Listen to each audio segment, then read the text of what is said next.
Hello दोस्तों, आज की इस वीडियो में हम लोग बात करेंगे क्या ईश्वर के घर न्याय होता है। आपके मन में ये प्रश्न कभी ना कभी तो आया होगा कि क्या भगवान न्याय करता है। तो आइए आज की इस वीडियो में एक छोटी सी कहानी के माध्यम से मैं आपको बताने जा रहा हूँ कि ईश्वर के घर न्याय होता है या नहीं होता है। प्राचीन समय की बात है, किसी नगर में दो दोस्त हुए, जिसमें एक था राजपूत का लड़का, दूसरा था ब्राह्मण का लड़का। दोनों साथ साथ स्कूल जाते और दोनों ही बड़े अच्छे दोस्त थे। दोनों के जो बचपन थे साथ ही बीत रहे थे, लेकिन समय बीतता गया, दोनों बड़े होते गए और अपने अपने जो रास्ते थे वो उन्होंने चूज़ कर लिए। जो राजपूत का लड़का था, इसने गैंग ज्वाइन कर ली। गैंग यानी कि जो आवारागर्दी करते हैं, जो नशा करते हैं। वहीं ब्राह्मण के जो बेटे ने अपने पिता का जो रास्ता था वो अपनाया और पंडिताइन शुरू कर दी। दोनों अपने कर्म करते रहे, धीरे धीरे करके मिलना जुलना कम हो गया। एक दिन अचानक ब्राह्मण का लड़का राजपूत के लड़के से टकरा गया और कहने लगा, क्या रखा है यार भगवान में, एक दिन सबको मरना है और मरने के बाद खाक हो जाना है, फिर क्यों पूजा पाठ करनी। तो ये कहता है कि यार बात तो तू सही कह रहा है, लेकिन हमारा कर्म है वो तो हम करेंगे ही। तो ब्राह्मण का लड़का इतना कह के वहाँ से आगे बढ़ जाता है।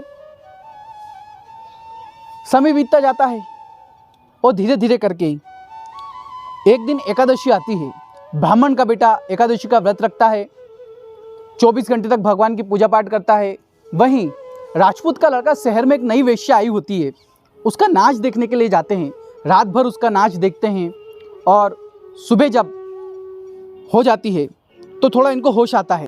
वही ब्राह्मण का बेटा मंदिर से पूजा करने के बाद अपने घर के लिए प्रस्थान करता है, लेकिन रास्ते में बेचारे के पैर में कांच चुभ जाता है। इधर राजपूत के बेटे का एक और जो दोस्त था, उसने ज़्यादा शराब पी रखी थी। वो पहले कोठे से निकलता है और उसकी जेब से 5,000 रुपये गिर जाते हैं। राजपूत के लड़के ने चूंकि कम शराब पी रखी थी, थोड़ा होश भी आ गया था, तो 5,000 रुपये इसको मिल जाते हैं। ये उठा लेता है और भगवान का शुक्रिया अदा करता है। कहता, वाह यार भगवान, पिताजी ने तो खर्चे में कटौती कर दी थी, आप ही ने मेरी सुन ली। अब उसी रास्ते में ताजुब की बात है कि ब्राह्मण का बेटा बेचारा लंगड़ाता हुआ इसको मिल जाता है और ये पूछ बैठता है, दोस्त थे, क्यों क्या हो गया।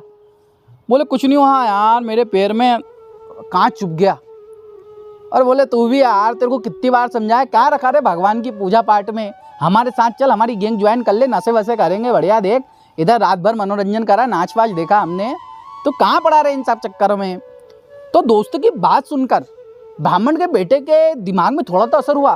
बोले बात तो तू सही कह रही है यार, मैं इतनी पूजा पाठ करता हूँ फिर भी दुखी रहता हूँ, और तुझे देख, तू दिन भर व्याभिचार में पड़ा रहता है फिर भी कितना खुशी रहता है।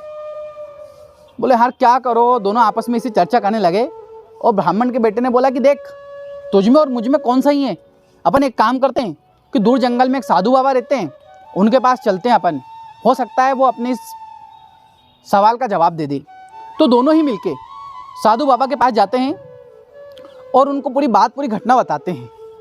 तो महाराज जी अपने ज्ञान से इनके पूर्व जन्म के कर्म देख लेते हैं और कहते हैं कि जिसको 5,000 रुपये मिले, उसे आज सम्राट का पद मिलना था, लेकिन वो व्यभिचारी हो गया था, उसका रास्ता गलत हो गया था, वो अपने कर्म और धर्म से भ्रष्ट हो गया था, इसलिए उसको 5,000 रुपये मिले।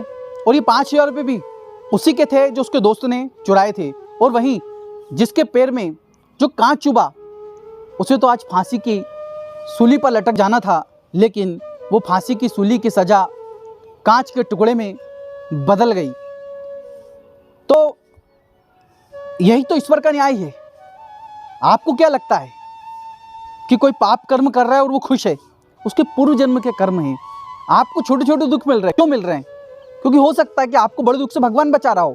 यही इस कहानी के माध्यम से मैं आपको बताना चाहता हूँ। और यकीन करो, कोई न्याय करे या ना करे, ईश्वर जरूर न्याय करता है। आशा करता हूँ ये कहानी आपको पसंद आई होगी। यदि यह वीडियो आपको अच्छा लगा तो हमारे चैनल को सब्सक्राइब करना, वीडियो को लाइक करना और कमेंट बॉक्स में जय श्री महाकाल लिखना ना भूले। मिलता हूँ किसी नई कहानी में, जब तक के लिए राधे राधे, जय श्री महाकाल।